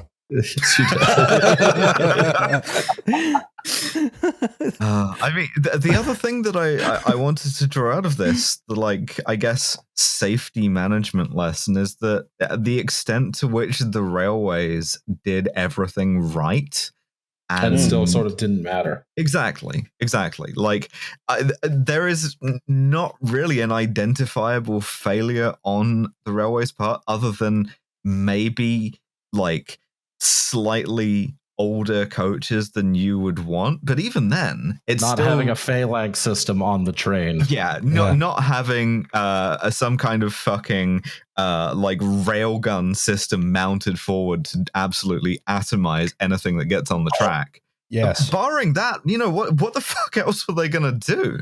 It's interesting. So this is a question that I pose to when I do my lecturing. I say, like, I look at after Nervit and this, and you're like, well, what happened? What could we do? What could the railway have done differently? And when you're building a new railway line, for example, you don't put switches and crossings. So the thing that diverted the DVT into the path of the freight train, you don't put those near bridges just in case. You don't put them near level crossings just in case. But that's like, you can't go around the whole country and change that overnight. It's something that you manage, you mitigate those risks. But actually, the railway wasn't doing anything wrong. As you say, it's just a horrible lining up of all the holes in the Swiss cheese, right? Mm. And I guess the lesson is that there's always going to be the fucking, like, nature of entropy, this agent of chaos in the person of, like, a guy who's been up too late sexting. Is is driving towards you in a Land Rover Defender to absolutely ruin your fucking day sometimes. And I need to finish the statistics here. 52 severely injured, mostly in the first class cars near the front of the train. 82 people were sent to the hospital of 99 total passengers and crew. Like you said again, how many? 82 of 99 were sent to the hospital. And the wreck had to be decontaminated before it was removed because of foot and mouth disease. Anyone remember that? Don't feed cows to other cows. No. All right, Gareth has sent us more pictures. Oh, I did do that. Oh, yeah. I don't have anything to say with it. These are out of the interim report, so they're pictures that kind of show what's going on. He's got most of his Land Rover there, actually. I was about to say, you got everything but the part that makes it go. The police, by the way, reconstructed it out of all of the various, like, atoms that it had been smashed into in order to establish that there hadn't been, like, some kind of technical fault, like with his brakes or something. Yeah. That's, yeah. I was about to say, why the hell did they do that? But yeah, that's right, because the defense were like, oh, there was a fault with the brakes. Mm-hmm. Yeah, and so they had to do fucking, like, aircraft reconstruction on an SUV that had just been absolutely destroyed. Would have gotten away with it if he was driving his French car that probably has, like, wooden brakes or something like that. Wooden brakes with peanut oil. You can see this picture. You can see where the cars. You can see where the defenders come off, and you can see where the start of the proper barrier is. Alex, you're absolutely bob on. You can just see it's like snicked it. It's just like knocked it, but not actually. 30 feet. Did you say, Al? Yeah, I think so. Yeah. Oh. It gives you like a little shiver, huh? Yeah. And then so 500 or 600 meters later, you get this lot. It just Oh my God, that's people's houses right there. Yeah. Oh yeah, I think I remember. People got woken up to find the Class 66 locomotive just in their back garden. Yeah, their petunias absolutely eviscerated by it. All right, this is mine now. Castle Doctrine. Yeah, talk about a garden railway. Yes. I don't know where the hell I'm going to put it, but it's here. And they got a lot of free coal, right? Yeah. A bunch of free coal and a camping coach. Yeah. Ugh. I mean, what can you say? It's just such a mess, isn't it? Yeah. It is a big mess. Putting it mildly. It has not gone well. No. It's just, the forces involved. This thing happened in what, the best part of maybe 3.5 seconds, like from the point at which the DVT was deflected to one side. So that, like, the whole thing happened in about the amount of time it takes to exhale a breath. And there's just a load of steel in a pile. Here's an interesting one. So after the Amtrak derailment at Frankfurt Junction in 2013, where again it was mostly first or business class passengers who got the brunt of the accident, they put the business class car in the back of the train. Crikey. Is that something which has happened? Have they done that over on your side? So the reason first class is at one end of the trains in the UK, coming out of King's Cross, which is the terminus, the Harry Potter station, the terminus of the East Coast Main Line, is, and people might correct me on this, it's because first class is closer to where you arrive on the platform, so you don't have to walk as far. Which obviously doesn't work at the Edinburgh end. And also it gets screwed up when they do a loop-de-loop in Newcastle sometimes when there's disruption. But broadly, that's the point. No, we just have to make the class character of this explicit by just making the lower paying passengers the crumple zone. That's what Amtrak does. Yeah, I mean, that's what they've explicitly done. Maybe it's a wider thing then, because isn't it in Cassandra Crossing, that famous railway smash film, where all the first class passengers are the ones who go off the bridge, right? If you haven't watched that film, you really need to watch that film. Burt Lancaster is in it as a person from the World Health Organization. I mean, what more do you want?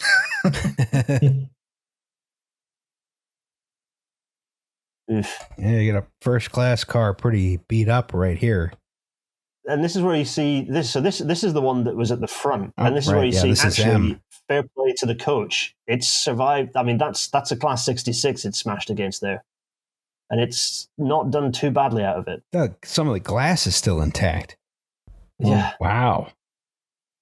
Oh yes, this is another picture from the switch where you can see the flange lines. Yeah, Justin, I think you put that picture out, and you can see. So actually, just at this point, if the freight train hadn't been coming, the train would have probably been deflected back into back facing the right way again by the opposite track, and it probably would have continued rolling for another 300-400 meters without anyone coming to harm. Yeah, and that just didn't happen. This happened instead. Yes. Yeah, and you can see the 66 there in somebody's back garden with the cab protruding out onto the line. I like the big white gate over the track heading into the precast place. It's like it's like people who have a really big gate in their garden and like a tiny hedge that you can basically walk through with Wellington around it. Exactly. That's the energy thing. I'm just here to discourage you. Don't drive a train in here.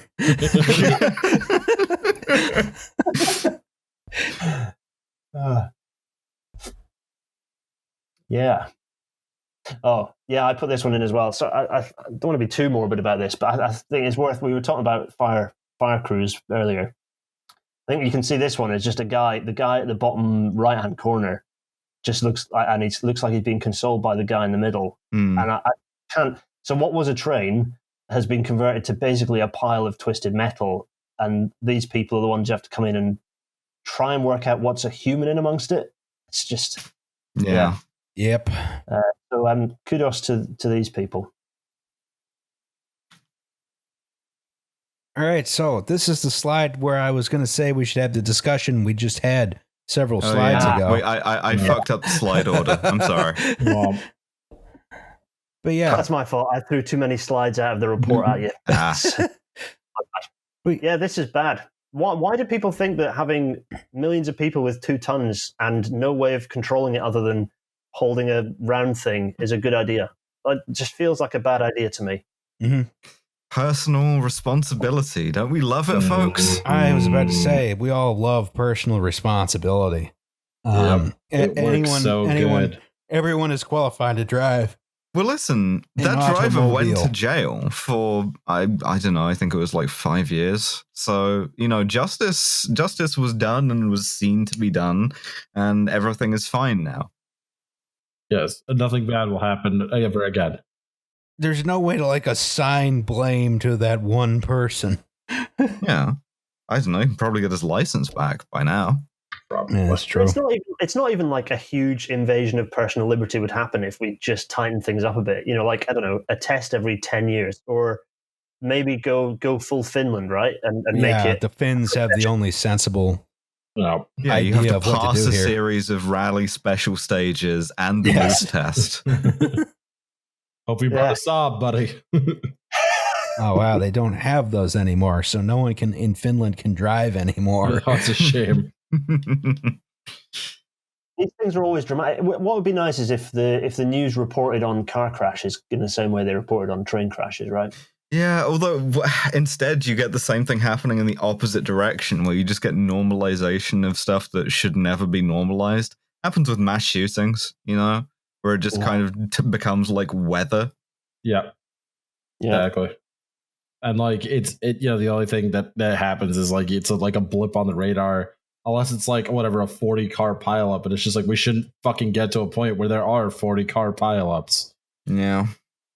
And I mean, I suppose, even as we acknowledge that, like, personal responsibility is kind of this fake thing anyway, and there's only really materialism and, like, random chance and so on and so forth, I should say, generally speaking, a lot of car accidents happen because of people who know better choosing to disregard that better judgment. That's exactly right. People who, like, think, okay, well, I know I'm tired, right?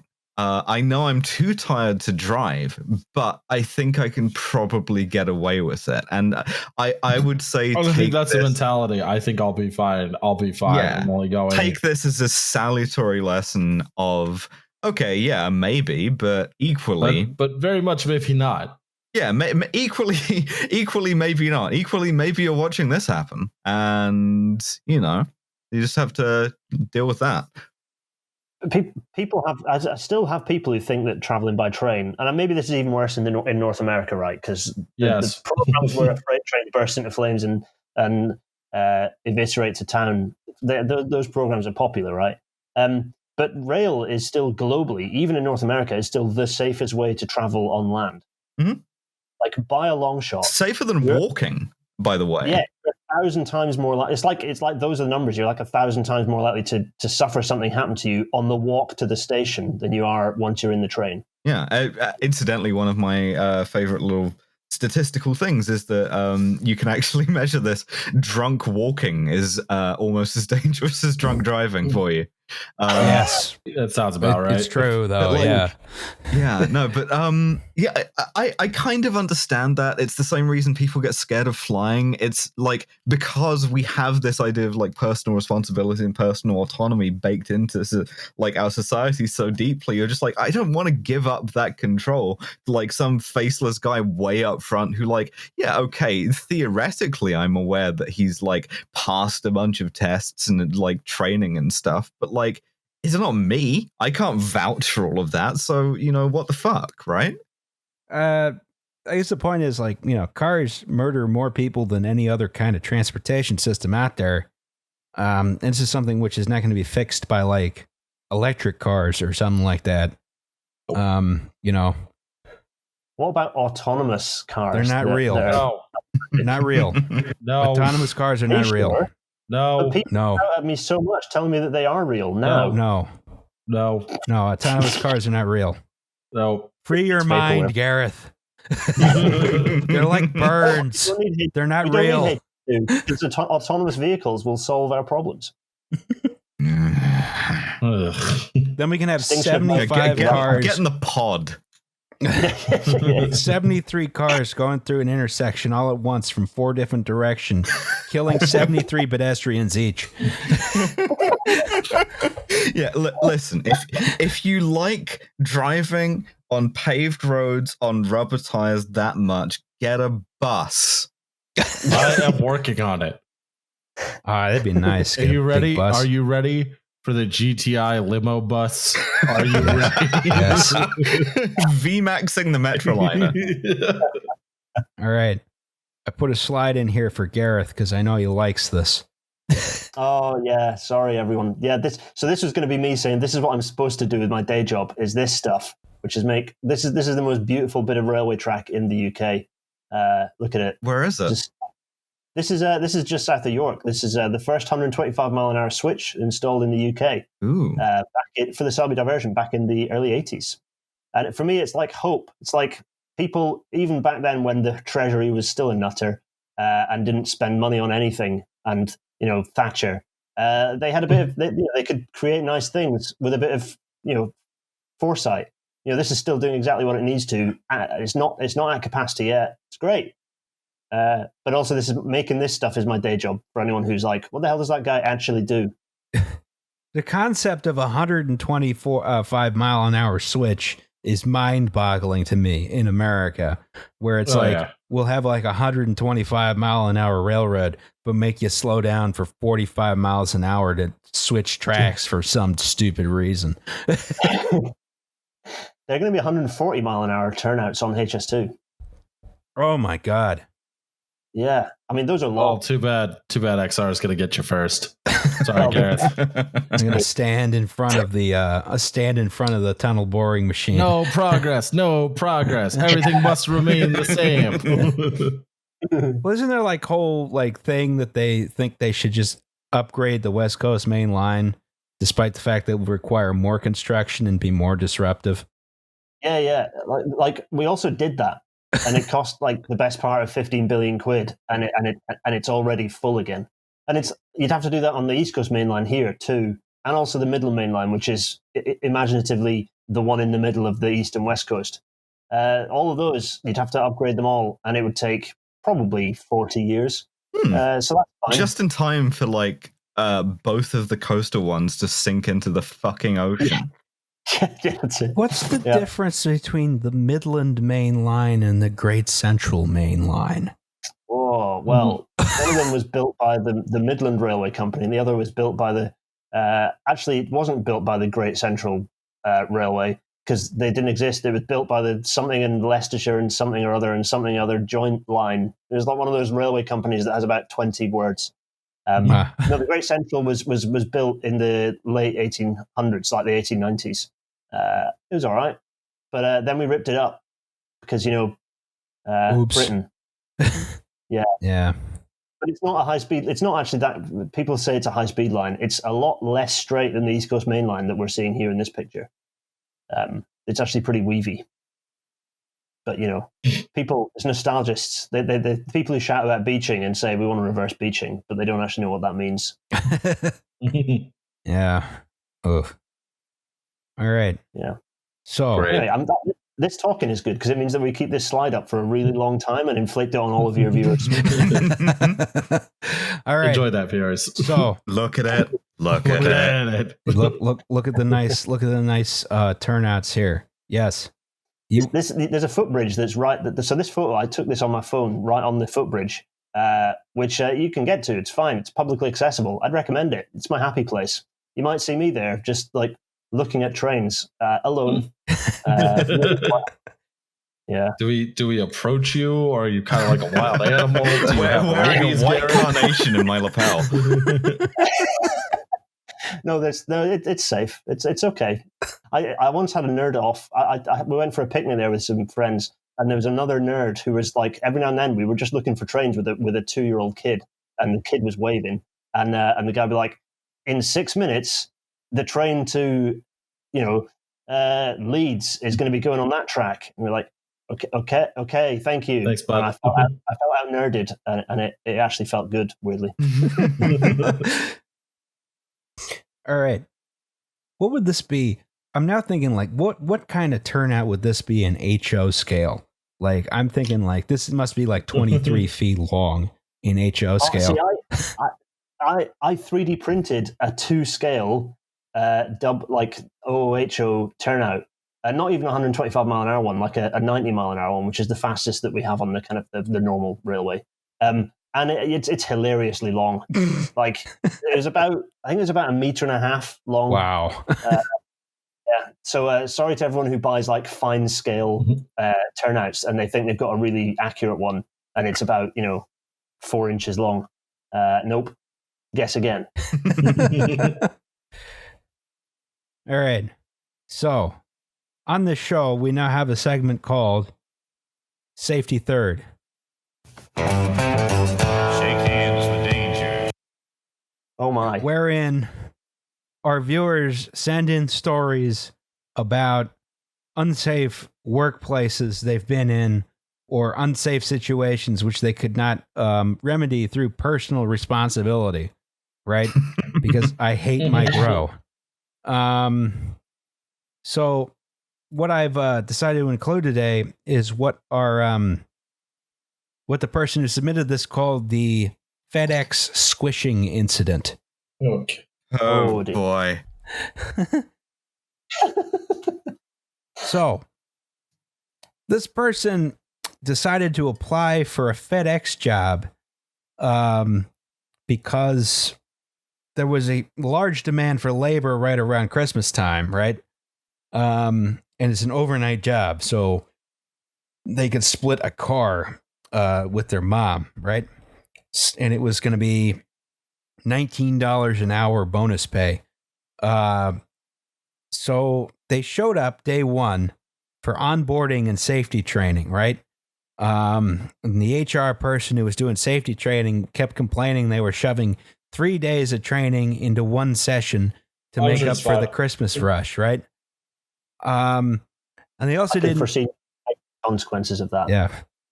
They also didn't tell anyone that they expected them to come into work later that day for work until after they did the training. So they did the training during the day and expected everyone to show up at midnight, right? Awesome. So night one, I showed up for my first real shift at midnight. The plant manager didn't know where to put me and the other new hires, so he went into a back room and told us which lines to go help out. I went to my assigned line with one other new hire that was in my training class. The line manager complained that we were late. I was assigned to splitting the line. What that entailed was reading the boxes that came off the main sorting machine and putting the odd-numbered boxes on one side of the belt and even-numbered ones on the other side, right? My job was to be a small part in Factorio. One of my coworkers said I was useless out of the blue. During the break, I had to go out and cry in my car from that comment. Who knew FedEx had hazing? I was about to say, yeah. It's like joining the fucking Marines. Jesus Christ. This person's been at the job for 34 minutes. Yeah.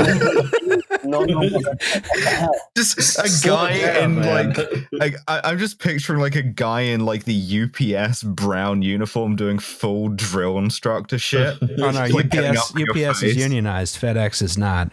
Yeah, there you go. Through FedEx. Yeah. So after break, I came back in. The sorting was done, so I was doing odd jobs till 10 a.m.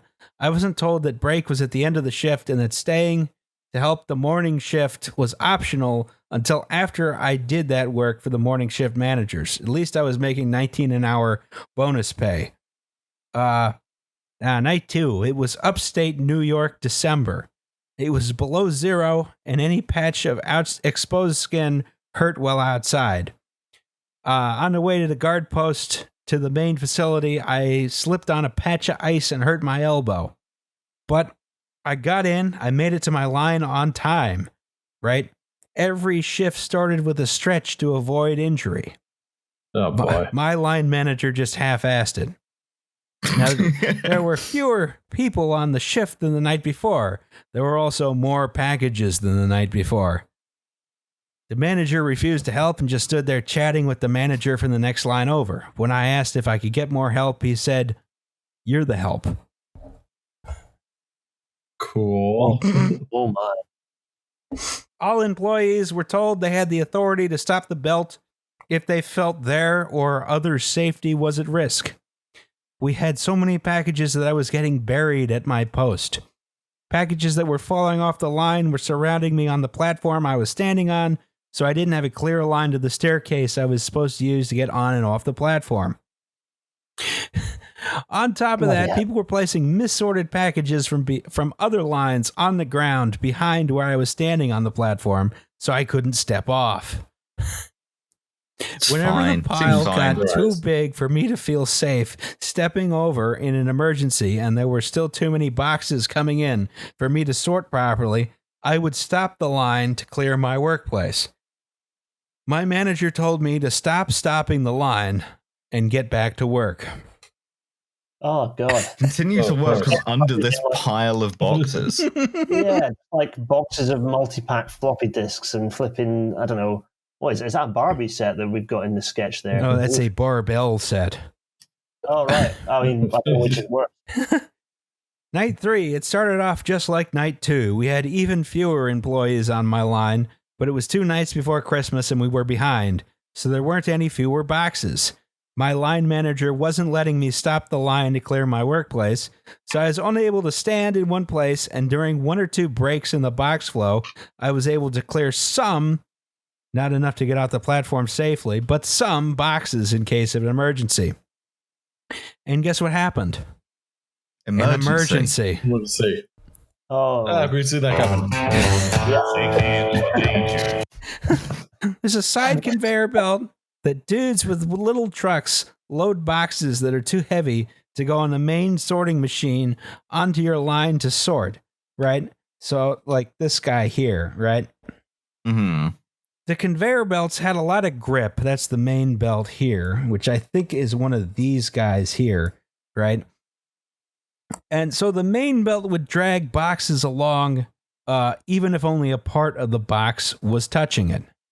There were no guards preventing the box from moving down the main belt until it was fully on, so we'd get boxes half hanging off the main belt pretty often. oh God, I don't see where this is going. Oh, This time, I got a home barbell set hanging off the line and 2 heavy tires and multiple boxes of dog food.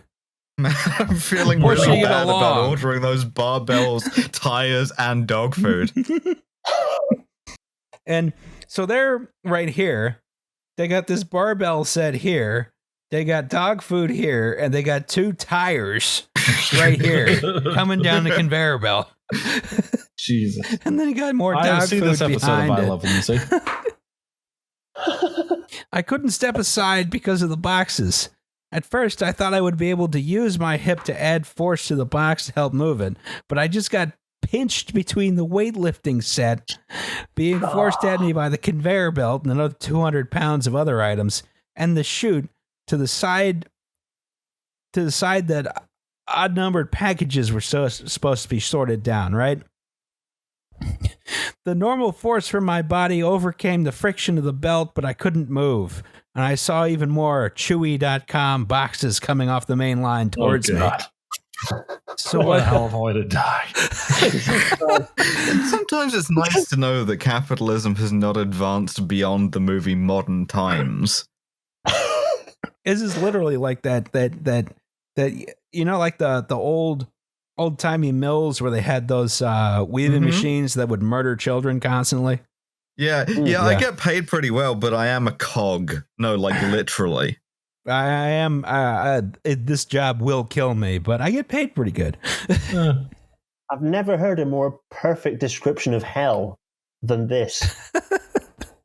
So, what do? I hit the big red stop line button. Makes sense, right? No. After 30 seconds, I was told to turn the line back on before I could move the boxes out of the way. I couldn't lift any of the boxes properly from my pinched position. I forced the heaviest boxes out of the way and turned the line back on. 5 minutes later, some other manager who was apparently above the line manager but below the plant manager came down, said she saw me on the tapes and was really disappointed in my performance. Oh my God. She then went to show me the proper way to sort boxes, which is the same thing I was doing, except she was pushing everything to the odd side when she couldn't keep up with all the boxes, because it's less work to carry all the wrongly sorted boxes from the end of the belt back to the beginning to resort than it is to just slow down and sort it properly the first time, right? Awesome. During this time, she was condescendingly talking about kids these days and how many young adults don't have any work ethic. Just shut the fuck up. Shut the Yeah, fuck yeah. up. Oh, Jesus. She then asked me if I was in college. I said yes, and she said, "Oh, you'll only be here a few more days anyway." I wanted to make this a long-term job, but if that was the attitude she was looking at me with, and the company didn't care about safety, I didn't even want to stick around for the few more days. Well, miss out on getting crushed by another barbell set? Yeah. And of course, after helping me for 10 minutes, she stuck around for a half hour watching me work and making small talk with my line manager and the manager from the next line over. When 6:30 a.m. rolled around and I went on break, I talked to the plant HR director and quit. Good. Good for her. Yeah. Yeah. Oh my God. Yeah. Join a union.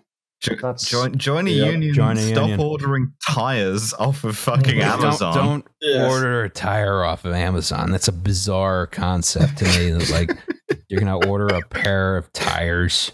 Yeah. You're gonna order I a thought people pair of stopped using- tires, and they're gonna shove it onto a conveyor belt, and it's gonna pin some helpless worker against again. Fucking barbell and a sack of dog food. Yeah. Good Lord. I thought people would have stopped using FedEx after Castaway. Getting killed under an avalanche of Wilsons. It's another Tom Hanks. Bastard. Rum ham. I'm sorry, rum ham.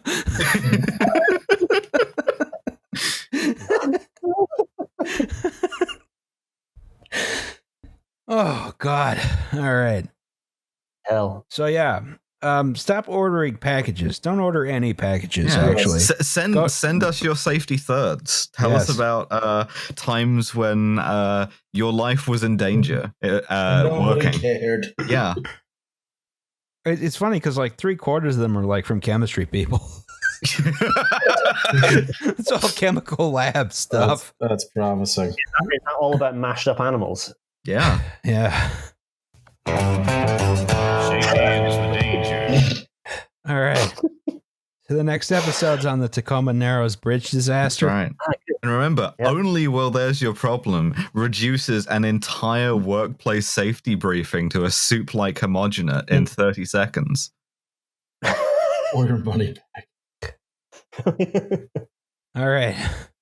So, does anyone have a commercials before we go? No, I'm all good. Listen to Trash Future. Yes. Thank you. Listen to Trash listen to Future. Trash Future. Yeah. Also, Rail Natter on Wednesdays at 7 p.m. UK time. Yeah, listen to that. Yeah. Yeah. You can Yeah. watch that too. It's on YouTube. Yeah, there's pictures. It's definitely not a copycat format, I promise. And then, I don't know, watch my YouTube channel. Yes. Go watch his YouTube channel. Yeah. What else? Is there anything else? I don't know if there's anything else. Nope.